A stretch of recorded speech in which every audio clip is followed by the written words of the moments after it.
Hello, আসসালামু আলাইকুম। সম্মানিত দর্শকবিন্দু, দেশবাসী সবাইকে জানাই আমার অভিনন্দন। আমি সার্ভেয়ার আশিফুল হাসান, নোয়াখালী ব্যায়ামগঞ্জ থেকে।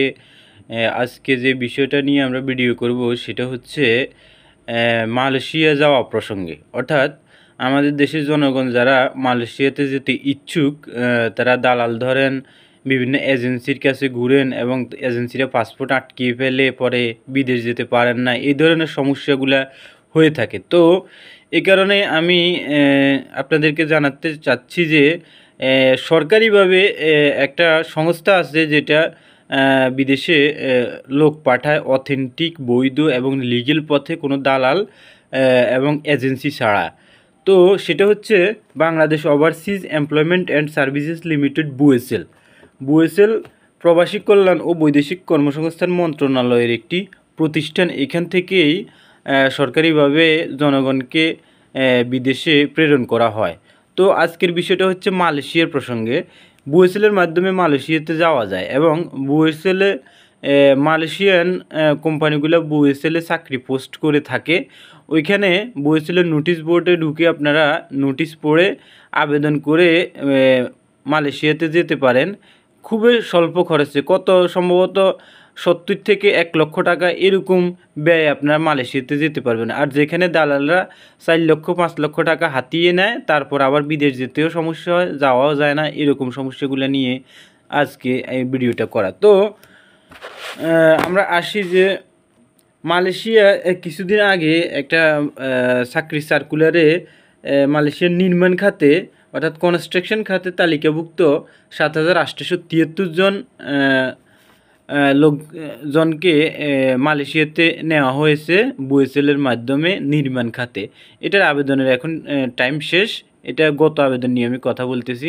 তো আবেদন এভাবে সার্কুলার কিছুদিন পর পরে চলতে থাকে। আপনারা ওইখানে চোখ রাখলে নোটিশ বোর্ডে আপনারা ভবিষ্যতে আবেদন করতে পারবেন।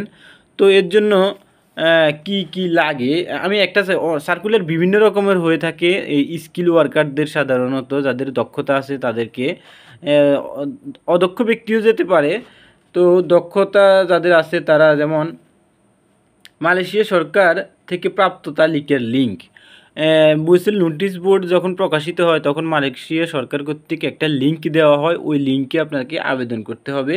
এরপর হচ্ছে সিআইডিবি কর্তৃক নির্ধারিত আবেদন লিঙ্ক। অর্থাৎ সিআইডিবি হচ্ছে মালয়েশিয়ান একটা সংস্থা, ওইটার লিঙ্কে আবেদন করতে হয়। লিঙ্কে ওই আপনার নোটিশ বোর্ডে লিঙ্ক সংযুক্ত থাকে, ওই লিঙ্কে আবেদন করতে হবে। তারপর হচ্ছে সিআইডিবি কর্তৃক নির্ধারিত আবেদন ফর্ম পূরণের গাইডলাইন সংক্রান্ত লিঙ্ক। কিভাবে আপনারা আবেদন ফর্ম পূরণ করবেন, সিআইডিবি মালয়েশিয়ার ওইখানে গাইডলাইন দেওয়া থাকে। ওই গাইডলাইন অনুসারে আপনারা আবেদন করবেন এবং আবেদন করলে ওইভাবে আপনারা যেতে পারবেন। তো আবশ্যকীয় শর্তাবলী, কিছু শর্তাবলী আছে, সেই শর্তাবলীগুলো পূরণ করতে হবে। যেমন প্রার্থীর বয়স 18 থেকে 45 বছর হতে হয়। তারপরে প্রার্থীর ইমেল অ্যাকাউন্ট ও ব্যাঙ্ক অ্যাকাউন্ট থাকতে হবে। তারপরে আরেকটা হচ্ছে প্রার্থীর সদ্য তোলা পাসপোর্ট ছবি থাকতে হবে। নিজ এবং পরিবারের মা, বাবা, স্ত্রী, ভাই সহ 3টি সচল মোবাইল নম্বর চালু থাকতে হবে। সিআইডিবি এর তালিকাভুক্ত প্রশিক্ষণ প্রতিষ্ঠান হতে দক্ষতা সনদধারী হতে হবে। বিএমআই 18 থেকে 25-এর মধ্যে হতে হবে। পাসপোর্টের রঙিন কপি থাকতে হবে। এগুলা একটা সার্কুলারে এরকম দেওয়া হয়েছে, কিন্তু সার্কুলার বিভিন্ন রকম হয়, ওইখানে বিভিন্ন রকম শর্তাবলী উল্লেখ থাকে। তো আপনারা বুয়েসেলের নোটিশ বোর্ডে ঢুকে চাকরির শর্তাবলী দেখে পড়ে ওইভাবে আপনারা ওই লিঙ্ক, যে লিঙ্কটা দেওয়া থাকে ওই লিঙ্কে আবেদন করবেন।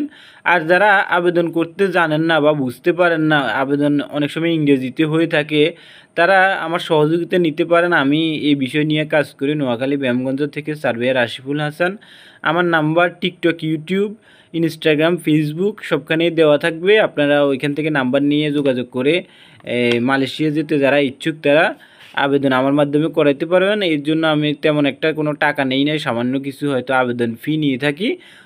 তো এই ক্ষেত্রে বেশি টাকা লাগে না, মাত্র 1 থেকে 1.5 লাখ টাকা, অর্থাৎ বুয়েসেলের যে ফিটা ওইটা আপনাদেরকে বুয়েসেলের সোনালী ব্যাংক অ্যাকাউন্টে পে করতে হয়।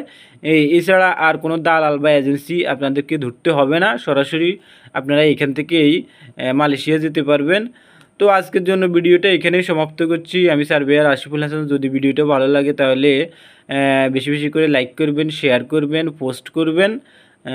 আল্লাহ হাফেজ। সবাই আমার জন্য দোয়া করবেন যাতে করে নতুন নতুন ভিডিও তুলে ধরতে পারি। তো ধন্যবাদ সবাইকে। আল্লাহ হাফেজ।